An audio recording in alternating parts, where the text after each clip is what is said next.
darling. Follow me.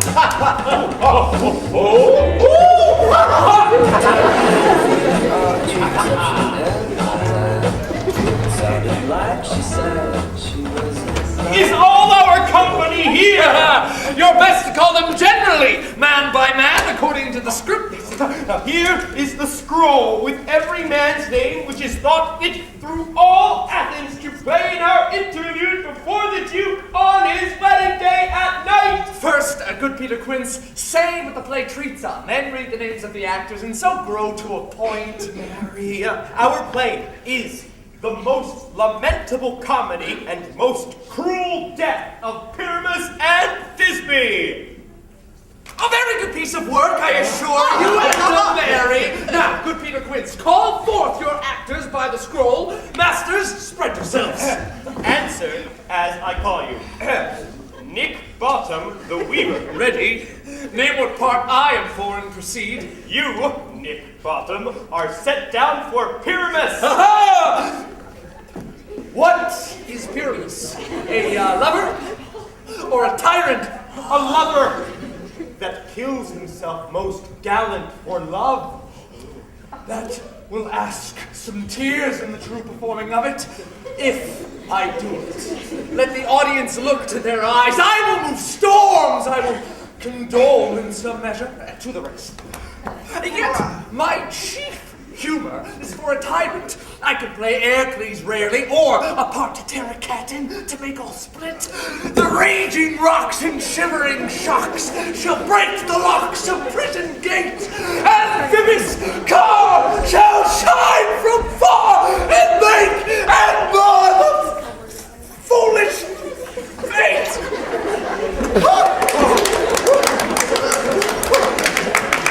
This was lofty.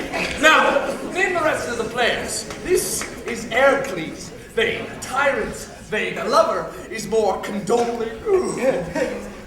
Francis Flute, the bellows mender. Here, Peter Quince. Flute, you are to take Thisbe on you. What is Thisbe? A wandering knight? It is the lady that Pyramus must love. Let me not play a woman. I have a beard coming. That's all one. You shall play it in a mask, and you may speak as small as you will. And I may hide my face. Let me play Thisbe too. I'll speak in a monstrous little voice. Thisbe! Thisbe!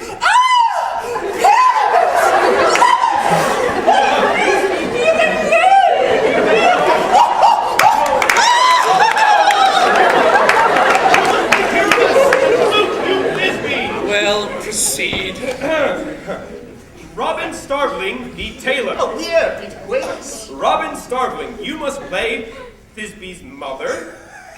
Tom Snout, the tinker. Here, Peter Quince. You, Pyramus' father. Myself, Thisbe's father. Snug, the joiner. You, the lion's part. And I hope here is a play fitted. Do you have the lion's part written? Pray you, if it be, give it me, for I am slow of study. You may do it extempore, for it is nothing but roaring. Oh, let me play the lion too. I will roar, that I will do any man's heart good to hear me roar. I will roar, that I will make the Duke say, let him roar again. Let him roar again. And you should do it too terribly. You would fright the Duchess and the ladies, and that were enough to hang us all. I grant you, friends, if that you should fright the ladies out of their wits, they would have no more discretion but to hang us. But I will aggravate my voice, so that I will roar you as gently as any sucking dove. I will roar you, any nightingale, meow. You can play no part but Pyramus. Pyramus is a sweet-faced man, a proper man. On a summer's day, a most lovely, gentleman-like man. Therefore, you must needs play Pyramus. Well, I will undertake it. Here are your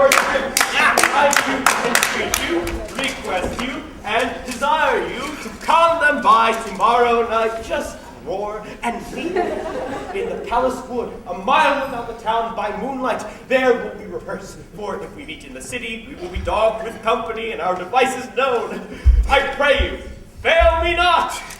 We will meet, and there may we rehearse most obscenely and courageously. Take pains, be perfect, adieu. We all met, pat, and here is a marvelous, convenient place for our rehearsal. Peter Quince, What sayest thou, bully bottom? there are things in this comedy of Pyramus and Thisbe that will never please. First, Pyramus must draw a sword to kill himself, which the ladies cannot abide. How answer you that? By your lacking a perilous fear. I believe we must leave the killing out when all is done. Not a whit. I have a device that will make all well. Write me a prologue, and let the prologue seem to say that we will do no harm with our swords, and that Pyramus is not killed indeed. And for the more better assurance, tell them that I, Pyramus, am not Pyramus, but Bottom the Weaver. This will put them out of fear. Well, we shall have such a prologue. Will not the ladies be afeard of the lion? I fear it, I promise you. Therefore, another prologue must say that he is not a lion. Nay, you must name his name, and he himself must speak. If you think I come hither as the lion, it were pity of my life. No. I am no such thing. I am a man, as other men are, and there indeed let him name his name and tell them plainly he is snug, that joiner. It shall be so. But there is still two hard things. That is, to bring the moonlight into a chamber. For, you know, Pyramus and Thisbe meet by moonlight. One must come in with a lanthorn. And say he comes to disfigure or to Prologue! present the person of moonshine. But then there is another thing. That is to bring a wall into the great chamber, for Pyramus and Thisbe, says the story, talk through the chink of a wall. You can never bring in a wall. What say you, Bottom? Some man or other must present wall, and let him hold his fingers thus. And through that cranny shall Pyramus and Thisbe whisper.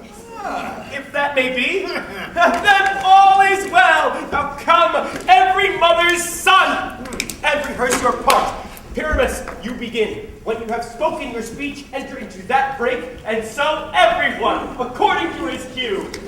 What hempen homespuns have we swaggering here? So near the cradle of the fairy queen.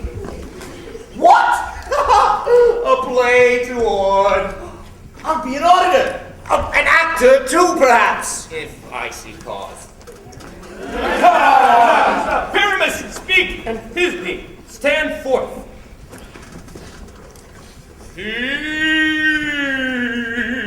Thisbe, the flowers of odious savors. Odors. Odors. Odors, savors, sweet.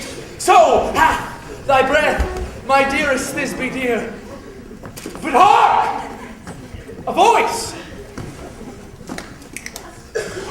Stay thou but here a while, and by I shall hear to thee. A stranger, Pyramus, that e'er played here.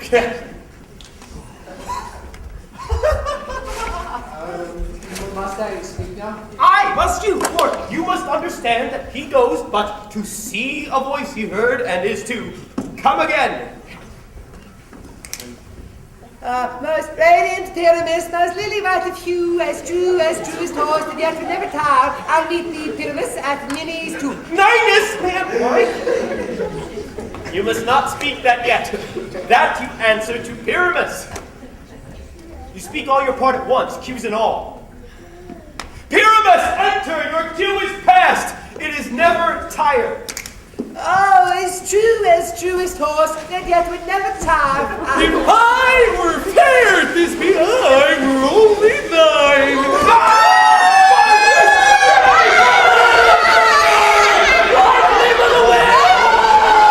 This is a knavery of them to make me appear. Oh, Bottom, thou art changed. What do I see on thee? You see an ass head of your own, do you? Ooh. Bless thee, Bottom, bless thee. Thou art dressed like a chimney. I see their knavery. This is to make an ass of me, to fright me if they could.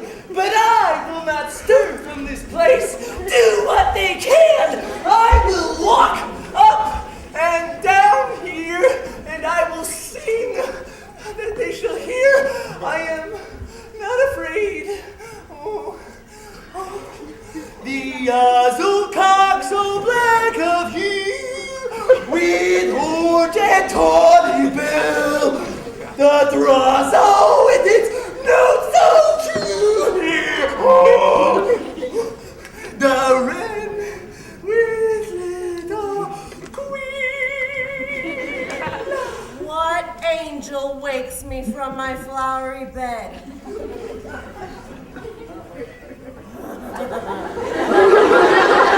I pray thee, gentle mortal, sing again. Mine ear is much enamored of thy note. So is mine eye, enthralling with thy shape. And thy nature's force perforce the flute on the first view to say, to swear, I love thee. Methinks, mistress, you should have little reason for that. And yet, to say the truth, reason and love keep little company together nowadays. Thou art as wise as thou art beautiful. Not so neither. But if I had wit enough to get out of this wood, I would have enough to serve my own turn. Out of this wood do not desire to go. Thou wilt remain here whether thou wilt or no. I am a spirit of no common rate. The summer still doth tend upon my state, and I do love thee. Therefore go with me. Okay. I'll give thee fairies to attend on thee. Peas, blossom, cobweb, moth, and mustard seed. Ready? And I. And I. And I. Where shall we go? Be kind and courteous to this gentleman.